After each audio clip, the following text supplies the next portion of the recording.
સરકારી કર્મચારીઓના પડતર પ્રશ્ન મુદ્દે દિલ્હી સુધી રજૂઆત થઈ છે। કેન્દ્રીય મંત્રી નિર્મલા સીતારમણ તથા રાજનાથ સિંહને પણ રજૂઆત થઈ।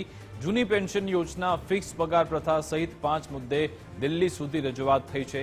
ગુજરાત રાજ્ય સંકલન સમિતિએ છેક દિલ્હી સુધી આ રજૂઆત કરી છે। ઇન્ડિયન પબ્લિક સર્વિસ ફેડરેશન હસ્તક મળેલી બેઠકમાં આ અંગે રજૂઆત કરવામાં આવી હતી। નિકુંજ અમારી સાથે ફોનલાઈન પર જોડાયેલા છે। નિકુંજ, સરકારી કર્મચારીઓનો પ્રશ્ન હવે દિલ્હી સુધી પણ પહોંચ્યો છે, કઈ કઈ બાબતની રજૂઆત થઈ છે?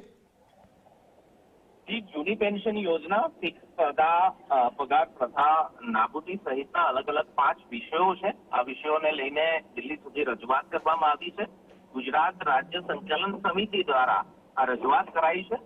ઇન્ડિયન પબ્લિક સર્વિસ ફેડરેશન હસ્તક મળેલી બેઠકની અંદર રજૂઆત કરવામાં આવી છે અને કેન્દ્રીય મંત્રી નિર્મલા સીતારમણ સામે આ રજૂઆત કરવામાં આવી છે। ગુજરાત રાજ્ય કર્મચારી મહામંડળ સંકલન સમિતિ જે છે તેના સભ્યો વતી આ રજૂઆત થઈ છે અને તેમની 5 અલગ અલગ પ્રકારની માંગણીઓ છે। તે પૈકીની 2 મહત્વની માંગણી કે જૂની પેન્શન, ઓલ્ડ પેન્શન સ્કીમ ફરીથી શરૂ કરવામાં આવે અને ફિક્સ પગાર પ્રથા રાજ્યની અંદર નાબૂદ કરવામાં આવે। બિલકુલ, આભાર નિકુંજ તમામ જાણકારી આપવા બદલ।